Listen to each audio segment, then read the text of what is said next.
दोस्तों नमस्कार। आप सभी का स्वागत है आपके अपने YouTube चैनल नरेंद्र यादव सिरियानी में।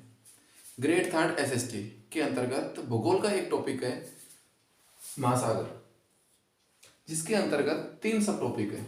नंबर 1 जलथल वितरण, ज्वार भाटा और जलधाराएं। आज का हमारा टॉपिक है जलधाराएं। सबसे पहले हम जलधारा से संबंधित सामान्य फैक्ट हैं उनके बारे में थोड़ा सा देखेंगे। उसके बाद में हम मानचित्र के माध्यम से संपूर्ण जलधाराओं का अध्ययन करेंगे। चलो सबसे पहले हम बिना टाइम वेस्ट किए हुए स्टार्ट करते हैं। जलधारा। जलधारा किसे कहते हैं? किसी भी सागर या महासागर का जल जब एक निश्चित क्षेत्र के अंतर्गत एक निश्चित दिशा के अंदर आगे बढ़ता है तो उसे हम धारा के नाम से जानते हैं। यानी महासागर है ये पूरा, इसके अंदर किसी भी जगह एक निश्चित क्षेत्र के अंतर्गत जल है वो एक निश्चित दिशा के अंदर आगे बढ़ता है, जिसे हम क्या कहते हैं? धारा कहते हैं। धारा को हम गति और दिशा के आधार पर दो भागों में विभाजित कर सकते हैं, गति के आधार पर और दिशा के आधार पर। सबसे पहले हम देखते हैं कि धारा को हम गति के आधार पर किन दो भागों में विभाजित करते हैं। देखो, अगर मान लो धारा की स्पीड है वो तेज होगी, उसकी गति तेज होगी, तो उसको हम कहेंगे स्ट्रीम। स्ट्रीम का मतलब होता है विशाल जलधारा। और अगर किसी धारा का प्रवाह है वो धीमा होगा, उसकी स्पीड धीमी होगी, तो उसे हम कहेंगे ड्रिफ्ट यानी कि प्रवाह। ठीक है, क्लियर? दूसरा है दिशा के आधार पर। दिशा के आधार पर हम जलधाराओं को दो भागों में बांट सकते हैं। नंबर 1 भूमध्य रेखा के आसपास उत्पन्न होने वाली जलधाराएं जो भूमध्य रेखा से और दोनों ध्रुवों की ओर चलती हैं। नंबर 2 दोनों ध्रुवों के ऊपर उत्पन्न होने वाली जलधाराएं जो दोनों ध्रुवों से और भूमध्य रेखा की ओर जिनका प्रवाह होता है। ठीक है, यहां तक क्लियर हो गया। जलधाराओं को हम गति के आधार पर दो भागों में, ड्रिफ्ट और स्ट्रीम, और जलधाराओं को हम दिशा के आधार पर भी दो भागों में बांट सकते हैं, भूमध्य रेखा से और ध्रुवों की ओर चलने वाली और दोनों ध्रुवों से भूमध्य रेखा की ओर चलने वाली जलधाराएं। चलो ठीक है, आगे बढ़ते हैं। जलधाराएं तापमान के आधार पर कितने प्रकार की होती हैं? तापमान के आधार पर जलधाराएं दो प्रकार की होती हैं, गर्म जलधाराएं और ठंडी जलधाराएं। अब हम यहाँ पर सवाल ये उठता है कि किसी जलधारा को ठंडी या गर्म मानने का मानक क्या है, यानी वो कौन सा मानक है, कौन सा आधार है जिस आधार पर हम कह सकते हैं कि यह जलधारा ठंडी है और यह जलधारा गर्म है। देखो, निरपेक्ष रूप से ऐसा कोई मानक नहीं है। किसी भी जलधारा के ठंडी और गर्म होने का जो हम अनुमान लगाते हैं वो केवल और केवल सापेक्ष रूप से लगाते हैं। अब सापेक्ष रूप का मतलब क्या है? जैसे कोई जलधारा किसी स्थान पर विद्यमान जलधारा जब अपने पास के सागर के औसत तापमान से जिसका तापमान कम होता है उसे हम ठंडी जलधारा कहेंगे। ठंडी जलधारा मतलब जैसे मान लो ये भूमध्य रेखा के पास का औसत तापमान 22 डिग्री सेल्सियस है जल का, ठीक है, और यहाँ पर कोई जलधारा बह रही है जिसका तापमान है वो 18 डिग्री सेल्सियस है। इसका मतलब क्या होगा कि यह जलधारा ठंडी जलधारा है, क्योंकि सापेक्ष रूप से इसके पास का जो जल है उसके औसत तापमान से इसका तापमान कम है। उसी प्रकार से दूसरा एग्जाम्पल देखो, मान लो ये यहां से कोई जलधारा आ रही है, ठीक है, यहाँ का औसत तापमान अब मान सकते हो कि 8 डिग्री सेल्सियस है, जबकि इस जलधारा का जो तापमान है वह इस जलधारा के जल का तापमान है वो 12 डिग्री सेल्सियस है, जबकि यहाँ के जल का औसत तापमान कितना है? 8 डिग्री सेल्सियस। इस आधार पर इस जलधारा को हम गर्म जलधारा कहेंगे। मतलब कि किसी जलधारा को ठंडी या गर्म है वो उसके पास का जो सागर है जहां पर वो बह रही है वहां के जो सागर है वहां का औसत जो तापमान है उस तापमान से अगर उस जलधारा का तापमान ज्यादा होगा तो वह गर्म जलधारा कहलाएगी, अगर कम होगा तो वह ठंडी जलधारा कहलाएगी। अब एक चीज तो स्पष्ट होगी कि भूमध्य रेखा से दोनों ध्रुवों की ओर जाने वाली जल रेखाएं सामान्यतः 100% नहीं, सामान्यतः गर्म होती है, और दोनों ध्रुवों से चल के आने वाली जो भूमध्य रेखा की तरफ आती है वो जलधारा सामान्यतः ठंडी होती है। लेकिन क्या भूमध्य रेखा के आसपास ठंडी जलधारा उत्पन्न हो सकती है और दोनों ध्रुवों के आसपास गर्म जलधारा उत्पन्न हो सकती है? बिल्कुल हो सकती है। क्यों? उसका कारण क्या? उसका कारण यही है, गर्म और ठंडी जलधारा का कोई विशेष मानक नहीं है। हो सकता है वो अपने पास के सागर के तापमान से थोड़ी गर्म हो या थोड़ी ठंडी हो। चलो अब हम बात करते हैं महासागरीय जलधाराओं की। यहाँ पर हम प्रशांत महासागर, हिंद महासागर और अटलांटिक महासागर की जलधाराओं की चर्चा करेंगे। चूंकि हिंद महासागर एक अर्ध महासागर है, क्योंकि इसका अधिकतर हिस्सा दक्षिणी गोलार्ध में स्थित है, उत्तरी गोलार्ध में मात्र थोड़ा सा हिस्सा है जो बंगाल की खाड़ी और अरब सागर के रूप में स्थित है। इसलिए हम प्रशांत महासागर और अटलांटिक महासागर की जलधाराओं का तुलनात्मक रूप से अध्ययन करेंगे और हिंद महासागर की जलधाराओं का अलग से अध्ययन करेंगे। चलो हम स्टार्ट करते हैं प्रशांत महासागर की जलधाराओं से। सबसे पहले हम बात करते हैं विषुवतीय जलधाराओं की, जो कि नाम से ही विदित हो रहा है, विषुवत रेखा के आसपास, विषुवत रेखा के ऊपर बहने वाली जलधारा को विषुवतीय जलधारा कहते हैं। तो एक बात हमेशा माइंड में रखो कि विषुवतीय जलधाराओं की जो दिशा होती है वो हमेशा पूर्व से पश्चिम की ओर होती है। ठीक है, पूर्व से पश्चिम की ओर, चाहे वो प्रशांत महासागर हो या फिर वो अटलांटिक महासागर हो। अटलांटिक महासागर के अंदर भी विषुवतीय जो जलधारा है उसकी दिशा पूर्व दिशा से पश्चिम दिशा की ओर होती है। तो चूंकि भूमध्य रेखा से ऊपर की ओर जो जलधारा पूर्व दिशा से पश्चिम दिशा की ओर प्रवाहित हो रही है, इसका नाम हो जाएगा उत्तरी विषुवतीय जलधारा, उत्तरी विषुवतीय धारा। और भूमध्य रेखा से दक्षिण की ओर जो जलधारा पूर्व दिशा से पश्चिम दिशा की ओर प्रवाहित हो रही है, इसका नाम आ जाएगा दक्षिणी विषुवतीय धारा। ठीक है, सेम सिचुएशन अटलांटिक महासागर के अंदर होगी। भूमध्य रेखा से ऊपर की ओर पूर्व दिशा से पश्चिम दिशा की ओर प्रवाहित जो जलधारा हो रही है उसे हम कहेंगे उत्तरी विषुवतीय जलधारा, और दक्षिण वाली को कहेंगे दक्षिणी विषुवतीय जलधारा। तो ये चीज क्लियर होगी बिल्कुल कि विषुवतीय जलधारा है वो प्रशांत और अटलांटिक महासागर में पूर्व दिशा से पश्चिम दिशा की ओर प्रवाहित होती हैं, उत्तरी विषुवतीय जलधारा, और ये दक्षिणी विषुवतीय जलधारा, उत्तरी विषुवतीय जलधारा, दक्षिण विषुवतीय जलधारा। अब जो जलधारा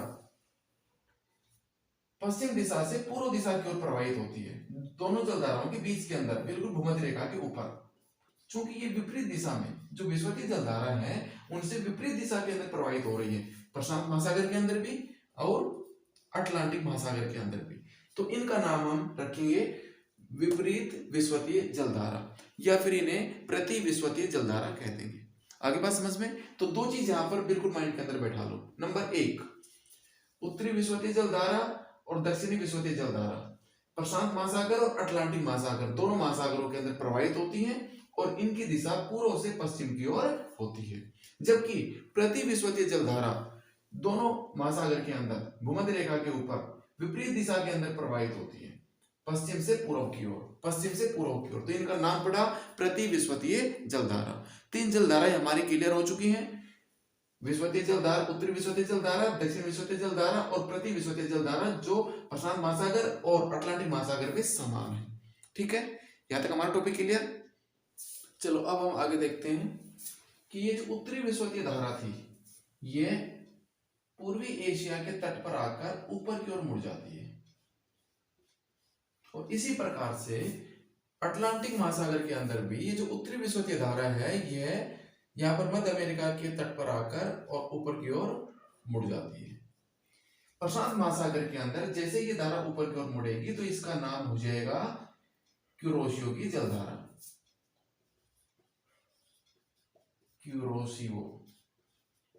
क्यूरोसियो की जलधारा। ठीक है, और इधर इस जलधारा का नाम हो जाएगा गल्फ स्ट्रीम की जलधारा। गल्फ स्ट्रीम खुद ये इसके अंदर जलधारा सब जुड़ा हुआ है, ये गल्फ स्ट्रीम कहलाएगी, और यहाँ पर उत्तर पूर्व दिशा के अंदर इसकी दिशा परिवर्तन होते ही ये कहलाएगी क्यूरोसियो। दो चीज समझ में आ गई, क्योंकि हमने पढ़ा है कि भूमध्य रेखा से ध्रुवों की ओर जाने वाली जलधाराएं हैं वो सामान्यतः गर्म जलधाराएं होती है। तो क्यूरोसियो की जलधारा भी गर्म जलधारा है और गल्फ स्ट्रीम भी एक गर्म जलधारा है। ठीक है, यहां तक क्लियर। जैसे ही ऊपर आएगी तो इस क्यूरोसियो जलधारा की एक शाखा है वह जापान, ये जापान और ये कोरिया, जापान और कोरिया के मध्य से बहती है। ठीक है, जिसको हम सुशीमा की धारा कहते हैं। चूंकि ये धारा भी ऊपर जा रही है, ये भी गर्म जलधारा रहेगी, और इस जलधारा को जापान के अंदर इसको काली धारा के नाम से जाना जाता है। क्यों? क्योंकि वहां पर इस जलधारा का जो जल है उसका रंग गहरा नीला होता है, जिसकी वजह से इसे काली धारा के नाम से भी जानते हैं। और जैसे ही ये जलधारा 40 डिग्री अक्षांश के आसपास पहुंचती है, वहां पर इनकी दिशा है वह दक्षिण पश्चिम से उत्तर पूर्व की ओर हो जाती है। क्यों? क्योंकि ये जलधाराएं 40 डिग्री अक्षांश के आसपास आते ही पछुआ पवनों के संपर्क में आ जाती हैं, और पछुआ पवनों के संपर्क में आने से इनकी दिशा है वो जहां से ये ऊपर की ओर जा रही थी, यहां तक ये ऊपर की ओर जा रही है, यानी कि भूमध्य रेखा से सीधे ध्रुवों की ओर। लेकिन 40 डिग्री अक्षांश के आसपास पश्चिम पवनों के संपर्क में आते ही इनकी दिशा में परिवर्तन हो जाता है और ये दक्षिण पश्चिम दिशा से उत्तर पूर्व दिशा की ओर प्रवाहित होने लग जाती है। और दूसरा जो बड़ा परिवर्तन आता है वह ये आता है कि इनकी जो गति है वो धीमी हो जाती है। अब हमने पहले पढ़ा था कि जब जलधारा की गति धीमी हो जाती है तो उसे ड्रिफ्ट कहते हैं, प्रवाह कहते हैं, और यहीं पर इन जलधाराओं का नाम परिवर्तन हो जाएगा। 40 डिग्री अक्षांश को पार करते ही जलधारा की दिशा में परिवर्तन होते ही इस जलधारा का नाम हो जाएगा उत्तरी प्रशांत प्रवाह। उत्तरी प्रशांत प्रवाह, इसका नाम ड्रिफ्ट हो जाएगा। और यहां पर इसका नाम हो जाएगा उत्तरी अटलांटिक प्रवाह। ठीक है, दोनों एक साथ याद रहेंगे। 40 डिग्री अक्षांश के ऊपर जाते ही यहाँ पर इसका नाम हो जाएगा उत्तरी प्रशांत प्रवाह और इसका नाम हो जाएगा उत्तरी अटलांटिक प्रवाह। अब एक बात हमें और ध्यान देनी है कि यहाँ पर भी प्रशांत महासागर के अंदर भी ये जो बेरिंग जल संधि है, ये बेरिंग सागर है। बेरिंग सागर से एक ठंडी जलधारा की उत्पत्ति हो रही है, जो कि मैंने आपको बताया था कि ध्रुवों से भूमध्य रेखा की ओर जो जलधारा प्रवाहित होती है वो सामान्यतः ठंडी होती है। तो बेरिंग जल संधि से एक जलधारा की उत्पत्ति होगी जो बेरिंग सागर से उत्पत्ति होगी, जो बेरिंग जल संधि को पार करके और नीचे की ओर बहेगी और जिसका नाम होगा क्यूराइल जलधारा। ठीक है, ये क्यूरोशो जलधारा जो गर्म जलधारा है और ये क्यूराइल जलधारा जो बेरिंग सागर से उत्पन्न होकर बेरिंग जल संधि को पार करके और नीचे की ओर भूमध्य सागर की ओर आएगी, जिसका नाम रहेगा क्यूराइल की जलधारा। अब जिस प्रकार यहाँ पर गर्म जलधारा के अंदर ठंडी जलधारा आकर मिल रही है, क्यूरोशो जलधारा के अंदर क्यूराइल की जलधारा आकर मिल रही है, यहाँ पर मिलन हो रहा है, उसी प्रकार से इस गल्फ स्ट्रीम जलधारा के अंदर जो एक गर्म जलधारा है, इसके अंदर भी ऊपर से एक ठंडी जलधारा आएगी और जिसका नाम रहेगा लेब्राडोर की जलधारा। क्या नाम रहेगा? लेब्राडोर की जलधारा। जिस प्रकार से क्यूरोशियो और क्यूराइल जलधारा का मिलन हुआ था गर्म और ठंडी जलधारा का, उसी प्रकार यहाँ पर भी गल्फ स्ट्रीम और लेब्राडोर दोनों जलधाराओं का, गर्म और ठंडी जलधाराओं का मिलन होगा। ठीक है, तो ये चीजें अगर हम एक साथ याद करेंगे तो ज्यादा अच्छे से याद होंगी। और एक बात मैं आपको और बताना चाहूंगा, जहां पर भी गर्म और ठंडी जलधाराओं का मिलन होता है वह स्थल मत्स्यन क्षेत्र के रूप में जाना जाता है। वहां पर मछली पालन विस्तृत रूप से होता है, क्योंकि वहां पर गर्म और ठंडा जल मिलता रहता है और तापमान है वो दोनों का परिवर्तन होता रहता है, जो मत्स्यन के लिए बहुत ही उपयोगी है। ये यहां तक क्लियर हो गया? चलो अब इन जलधाराओं को थोड़ा और आगे बढ़ाते हैं हम। जिस प्रकार से ये ग्रीनलैंड है, ग्रीनलैंड के पश्चिम से ऊपर से एक जलधारा आ रही है जिसका नाम है लेब्राडोर की जलधारा, जो ठंडी जलधारा मैंने आपको बताई। एक ऐसे ही एक जलधारा ग्रीनलैंड के पूर्वी तट से के ऊपर बहती है, ध्रुवों से और नीचे की ओर। इसका नाम है पूर्वी ग्रीनलैंड जलधारा। पूर्वी ग्रीनलैंड धारा, चूंकि ये ग्रीनलैंड के पूर्वी तट के ऊपर बह रही है, ध्रुवीय क्षेत्र से नीचे की ओर आ रही है, तो इसका नाम होगा पूर्वी ग्रीनलैंड धारा, जो एक ठंडी जलधारा है। तो याद आप इस टाइप से कर सकते हो कि ग्रीनलैंड के पश्चिम के तट के ऊपर और पूर्वी तट के ऊपर से नीचे जो दो जलधाराएं आ रही है, लेब्राडोर की और पूर्वी ग्रीनलैंड, ये दोनों ठंडी जलधाराएं हैं। ठीक है, अब हम इसको आगे बढ़ाते हैं। गल्फ स्ट्रीम है, ये 40 डिग्री अक्षांश के आसपास पश्चिम पवनों के संपर्क में आने से इनकी दिशा दक्षिण पश्चिम से उत्तर पूर्व हो गई थी और जिनका नाम हो गया था उत्तरी अटलांटिक प्रवाह। अब उत्तरी अटलांटिक प्रवाह है वह 3 भागों के अंदर बढ़ जाएगा। कितने भागों में? 3 भागों के अंदर बढ़ जाएगा। एक धारा इधर गई जिसे हम इरमिंगर की धारा कहेंगे। क्या नाम है इसका? इरमिंगर की जलधारा। एक जलधारा सीधी सामने की ओर निकल गई यूरोपीय तट के सारे, जिसको हम कहेंगे नॉर्वे की जलधारा। क्या कहेंगे इसको? नॉर्वे की जलधारा। और एक जलधारा, एक यहां से मोड़ और आएगा थोड़ा नीचे की ओर, जिसे हम कहेंगे रेनियल की जलधारा। फिर दोबारा से एक बार ध्यान से देखना थोड़ा सा। उत्तरी अटलांटिक प्रवाह है वो 3 भागों में विभाजित हो गया। जो बिल्कुल सीधी जो धारा चली गई उसे हम कहेंगे नॉर्वे की जलधारा, जो थोड़ी सी ऊपर की ओर मुड़ गई इसे हम कहेंगे इरमिंगर की जलधारा, और जो थोड़ी नीचे की ओर मुड़ गई इसे हम कहेंगे रेनियल की जलधारा। और मजेदार बात यह है कि ये तीनों ही जलधाराएं गर्म जलधारा है। गर्म जलधारा में से 3 भागों में विभाजित हुई और तीनों ही जलधारा है वो गर्म नेचर की है, ठीक है। और एक जलधारा यहाँ पर नीचे की ओर और मुड़ेगी, बिल्कुल नीचे की ओर। और चूंकि हमने याद कर रखा है कि ध्रुवीय क्षेत्रों से भूमध्य रेखा की ओर आने वाली जलधारा ठंडी जलधारा होती है, तो ये जलधारा ठंडी जलधारा है जिसका नाम है कनारी की जलधारा। जिसका नाम क्या है? जिसका नाम है कनारी की जलधारा। तो ये उत्तरी अटलांटिक महासागर की सभी जलधाराएं कंप्लीट हो चुकी हैं। एक बार फिर दोबारा से देख लेते हैं। उत्तरी विषुवतीय जलधारा, दक्षिणी विषुवतीय जलधारा, विपरीत दिशा में बहने वाली प्रति विषुवतीय जलधारा। उत्तरी विषुवतीय जलधारा जैसे ऊपर की ओर जाएगी यानी भूमध्य रेखा से और उत्तरी ध्रुव की ओर जैसी इसकी दिशा होगी तो इसका नाम पड़ जाएगा गल्फ स्ट्रीम। यह एक रिवर की तरह बहने वाली तेज जलधारा है, इसलिए इसके पीछे स्ट्रीम सब जुड़ा है, गल्फ स्ट्रीम। और गल्फ स्ट्रीम एक धारा नहीं है बल्कि बहुत सारी धाराओं का समूह है। ओकोटस्क वगैरह और बहुत सारी धाराएं इसके अंदर है। जैसे 40 डिग्री अक्षांश के ऊपर ये गल्फ स्ट्रीम पहुंचेगी तो ये पछुआ पवनों के संपर्क में आ जाएगी और इसकी दिशा परिवर्तन हो जाएगी। ये दक्षिण पश्चिम से उत्तर पूर्व की ओर बहना स्टार्ट हो जाएगी, इसकी गति धीमी हो जाएगी और ये उत्तरी अटलांटिक प्रवाह के नाम से जानी जाएगी। और यहीं पर जैसे इसकी दिशा चेंज होती है वहीं पर ऊपर से ग्रीनलैंड के पश्चिम तट के सारे उत्तरी ध्रुव से और नीचे की ओर एक जलधारा आएगी जिसका नाम है लेब्राडोर की जलधारा। लेब्राडोर की जलधारा और गल्फ स्ट्रीम की जलधारा यहाँ पर मिलेंगी और यहाँ पर यह एक विस्तृत यहाँ पर मत्स्य क्षेत्र का विकास होगा। और ग्रीनलैंड के पूर्वी तट के सारे ऊपर से नीचे की ओर एक जलधारा और उतरती है जिसका नाम है पूर्वी ग्रीनलैंड धारा, ठीक है। उसके बाद में उत्तरी प्रशांत प्रवाह है, ये ऊपर की ओर जाके 3 भागों के अंदर बट गया। एक ऊपर की ओर धारा है उसका नाम इर्विंगर की धारा है जो सीधी निकल गई यहाँ पे यूरोपीय तट के सारे, उसका नाम है नॉर्वे की जलधारा। और जो थोड़ी सी नीचे की ओर आ गई उसका नाम है रेनियल जलधारा।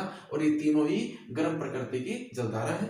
और उत्तरी प्रशांत प्रवाह का एक विभाजन यहीं पर हो जाता है और ये ऊपर से उत्तर से और दक्षिण की ओर इसकी दिशा हो जाती है जिसका नाम है कनारी की जलधारा। और ये जलधारा ठंडी जलधारा है। तो अगर अटलांटिक महासागर की बात की जाए तो उत्तरी अटलांटिक की खास तौर पे बात की जाए तो यहाँ पर गर्म जलधारा कौन कौन सी होगी? उत्तरी विषुवतीय जलधारा, गल्फ स्ट्रीम, उत्तरी प्रशांत प्रवाह, इर्विंगर की धारा, नॉर्वे जलधारा और रेनियल जलधारा। जबकि ठंडी जलधारा कौन कौन सी होगी? लेब्राडोर की जलधारा, पूर्वी ग्रीनलैंड जलधारा और कनारी की जलधारा। अब हम यहाँ से शिफ्ट होकर थोड़ा यहाँ पर आ जाते हैं। काफी टाइम हो गया हमने प्रशांत महासागर को छोड़े हुए।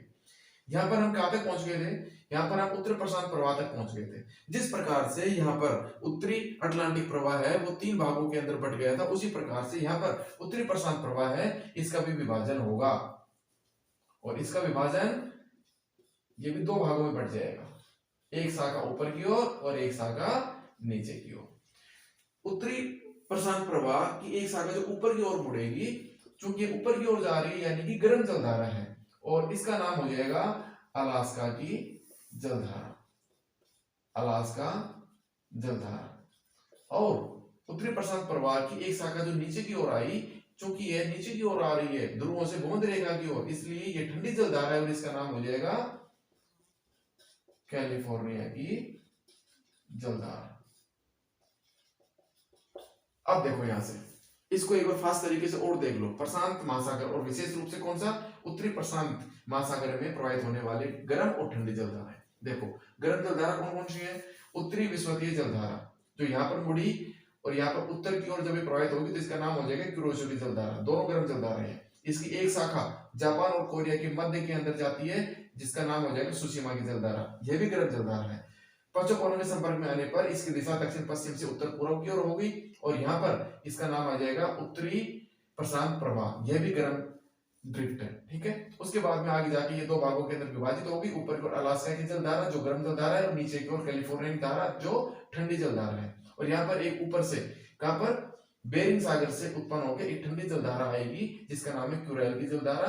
क्यूराइल और क्यूरोसिल जलधारा यहाँ पर मिलन होता है और ये मत्स्य क्षेत्र है। यह हमारा टॉपिक आधा लगभग कंप्लीट हो चुका है। हमने उत्तरी प्रशांत महासागर की सभी जलधाराओं का अध्ययन कर लिया है और उत्तरी अटलांटिक महासागर की सभी जलधाराओं का अध्ययन कर लिया है। अब हम बात करेंगे प्रशांत महासागर और अटलांटिक महासागर के जो दक्षिणी गोलार्ध के अंदर प्रवाहित होने वाली जलधाराओं की। सबसे पहले हम बात करते हैं प्रशांत महासागर की। तो जैसे हमने यहाँ पर पढ़ा था कि दक्षिणी विषुवतीय जलधारा है, यह विषुवत रेखा के दक्षिण के अंदर पूर्व से पश्चिम की ओर प्रवाहित हो रही है। और यहाँ पर ये मैप थोड़ा सा नीचे हो गया, ऑस्ट्रेलिया थोड़ा सा ऊपर आएगा। तो यहाँ पर जैसे ये जलधारा पूर्वी ऑस्ट्रेलिया के तट और ये यहाँ पर जैसे ही यहाँ पर टकराती है तो इसकी दिशा के अंदर परिवर्तन हो जाता है और ये नीचे की ओर मुड़ जाती है, और इसका नाम होगा पूर्वी ऑस्ट्रेलिया की जलधारा। क्योंकि ये ऑस्ट्रेलिया के पूर्वी तट के ऊपर भूमध्य रेखा से ध्रुवों की ओर प्रवाहित हो रही है, इसलिए इसका नाम होगा क्या, पूर्वी ऑस्ट्रेलिया की जलधारा। और ये भूमध्य रेखा से ध्रुवों की ओर प्रवाहित हो रही है तो यह गर्म जलधारा होगी। ठीक है, पूर्वी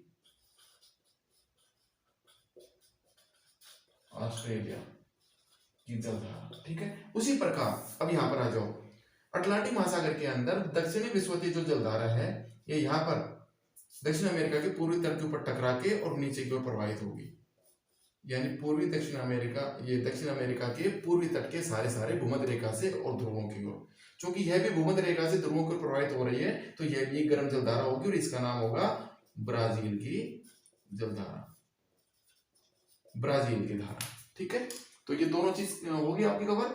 दक्षिण विषुवतीय जलधारा है वो दोनों नीचे की ओर मुड़ेगी और यहाँ पर पूर्वी ऑस्ट्रेलिया की जलधारा के नाम से जानी जाएगी और यहाँ पर ब्राजील की जलधारा, और दोनों की प्रकृति कैसी है, गर्म है। ठीक है, एक चीज मैं आपको और बताना चाहता हूं कि महाद्वीपों के पूर्वी तट के ऊपर भूमध्य रेखा से नीचे की ओर जो जलधारा प्रवाहित होती है वो गर्म जलधारा होती है, जबकि महाद्वीपों के जो पश्चिमी जो तट है उनके ऊपर ध्रुवीय क्षेत्रों से भूमध्य रेखा की ओर जलधारा प्रवाहित होती है जो ठंडी जलधारा होती है। जैसे यहाँ पर दक्षिण अमेरिका के पश्चिमी तट के सारे ध्रुवों से भूमध्य रेखा की ओर जलधारा जो प्रवाहित होती है उसका नाम है पेरू की जलधारा। क्या नाम है, पेरू की जलधारा। और उसी प्रकार ये जो अफ्रीका का तट है, पश्चिमी तट है, इसके सारे भी नीचे से ऊपर की ओर जो जलधारा प्रवाहित होती है उसका नाम है बेंगुएला की जलधारा। क्या नाम है, बेंगुएला की जलधारा। तो ये चीज मेरे हिसाब से यहां तक बिल्कुल क्लियर हो गई। दोनों महासागर, प्रशांत महासागर, अटलांटिक महासागर की सारी जलधाराओं का तुलनात्मक रूप से अपन ने अध्ययन किया। ठीक है, यहाँ पर एक अपवाद केवल ये है कि यहाँ पर चूंकि मैंने आपको बताया कि महाद्वीपों के पश्चिमी तट के ऊपर, ये पश्चिमी तट है, ये पश्चिमी तट हो गया। ठीक है, वहां पर जलधारा ध्रुवीय क्षेत्रों से और भूमध्य रेखा की ओर प्रवाहित होती है जो कैसी होती है, ठंडी जलधारा होती है। और मैंने आपको बताया अभी कि महाद्वीपों के पूर्वी तट के ऊपर से नीचे की ओर भूमध्य रेखा से और ध्रुवों की ओर जलधारा प्रवाहित होती है जो कैसी होती है, गर्म जलधारा होती है। लेकिन यहाँ पर दक्षिण अमेरिका के पूर्वी तट के ऊपर एक जलधारा थोड़ी सी ऊपर की ओर प्रवाहित होती है जिसका नाम है फॉकलैंड की जलधारा। और कैसी जलधारा है ये, ठंडी जलधारा है।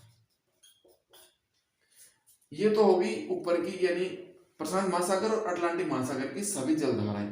लेकिन एक यहाँ पर जो अंटार्कटिक महाद्वीप है, यहाँ पर अंटार्कटिका छोड़ो आप, पूरे दक्षिण ध्रुव के चारों ओर,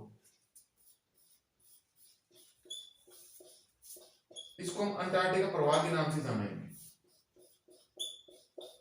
ये पूरे ग्लोब के ऊपर प्रवाहित होती है, पूरी पृथ्वी के ऊपर प्रवाहित हो रही है। कहां से, पश्चिम से पूर्व की ओर, जिसे हम अंटार्कटिका प्रवाह के नाम से जानेंगे। और यह एक ठंडी जलधारा है। कैसी जलधारा है, ठंडी जलधारा है। तो ये टॉपिक हमारा यहां तक कंप्लीट हो गया। अब हमारा केवल हिंद महासागर बचा है। अब हम बात करेंगे हिंद महासागर की।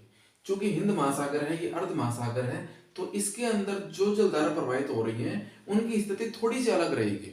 उनको हम अलग अलग मौसम के अंदर पढ़ेंगे, शीतकालीन मानसून काल में और ग्रीष्मकालीन जो मानसून काल है उसके अंदर दोनों की दिशाएं अलग अलग होती है। तो इसके बारे में थोड़ा सा हम अलग टाइप से पढ़ेंगे।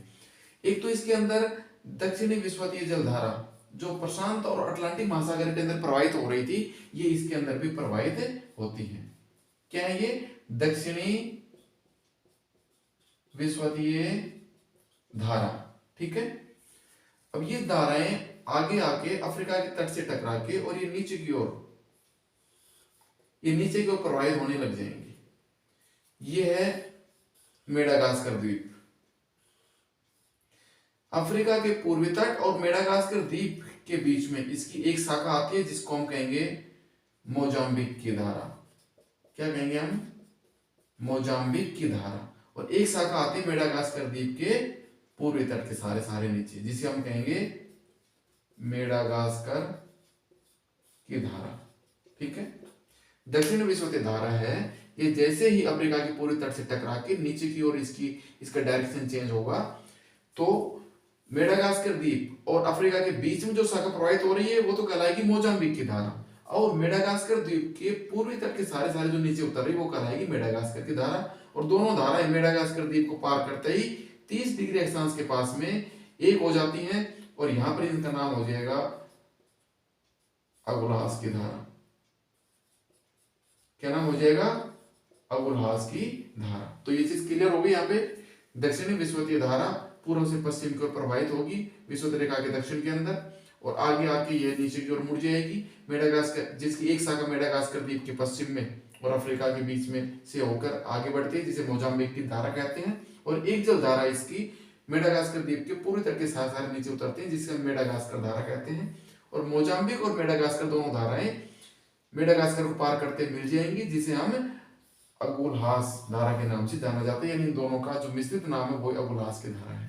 ठीक है, अब ये हम बात कर रहे हैं ग्रीष्म काल की बात है, ये तो बिल्कुल एकदम फिक्स होती है। लेकिन अगर ग्रीष्म काल की बात की जाए तो ग्रीष्म काल के अंदर दक्षिणी पश्चिमी मानसून सक्रिय होता है। ठीक है, उस समय यहां से जलधारा उत्पन्न होगी, अफ्रीका के तट से स्टार्ट होगी, जो अरब सागर के अंदर इस भाग के पश्चिमी तट के सारे सारे और फिर बंगाल की खाड़ी के अंदर ऐसे प्रवाहित होती हुई और पूर्वी ये द्वीप समूह यहाँ पर जाकर मिल जाएगी। ये जलधारा ग्रीष्म काल के अंदर चलती है। चूंकि ये सारी जलधाराएं जो अभी हमने पढ़ी है सारी गर्म जलधाराएं हैं, ये भी यानी दक्षिण पश्चिमी जो जलधारा है, जो मानसून के काल में जो जलधारा प्रवाहित होती है वह भी गर्म जलधारा है। ठीक है, इस काल के अंदर प्रति विषुवतीय जलधारा उत्पन्न नहीं होती है, किसमें? ग्रीष्म काल के अंदर, ये याद रखो। और अगर हम शीतकालीन मानसून काल की बात की जाए, उन 6 महीनों की बात की जाए, उत्तरी पूर्वी जो हवाएं हैं उनकी बात की जाए, तो ये उत्तरी पूर्वी जलधारा सर्दी के मौसम के अंदर चलती है। कहां से चलेंगी?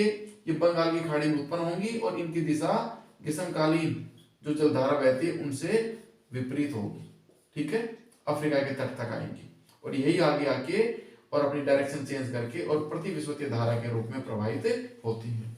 तो यहाँ पर हमने अंतर क्या समझा कि ग्रीष्म काल के अंदर जलधारा है वह अफ्रीका के तट से स्टार्ट होती हैं और इस डायरेक्शन के अंदर अरब सागर, बंगाल खाड़ी होते हुए और पूर्वी द्वीप समूह में जाकर मिलती है। जबकि शीतकाल के अंदर ये जलधारा की डायरेक्शन उल्टी हो जाती है, जो बंगाल खाड़ी में उत्पन्न होके और बंगाल खाड़ी अरब सागर के तट के साथ साथ बहती हुई अफ्रीका के अंदर वहां पर उस तट से सीधे टकराकर और अपनी डायरेक्शन चेंज करके प्रति विषुवतीय धारा के रूप में बहती है। तो दूसरा अंतर यहाँ पर यह है कि हिंद महासागर में प्रति विषुवतीय धाराएं केवल शीतकाल में उत्पन्न होती है, ग्रीष्म काल में यह नहीं बहती है।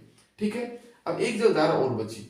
ध्यान देने लायक बात यहाँ पर यह है कि हिंद महासागर में सारी जलधाराएं गर्म है, केवल एक ठंडी जलधारा है और वह है जो ध्रुवीय क्षेत्रों से भूमध्य रेखा की ओर चलेगी, पश्चिमी ऑस्ट्रेलिया तट के सारे सारे। यह पश्चिमी ऑस्ट्रेलियन जलधारा है जो ठंडी जलधारा है।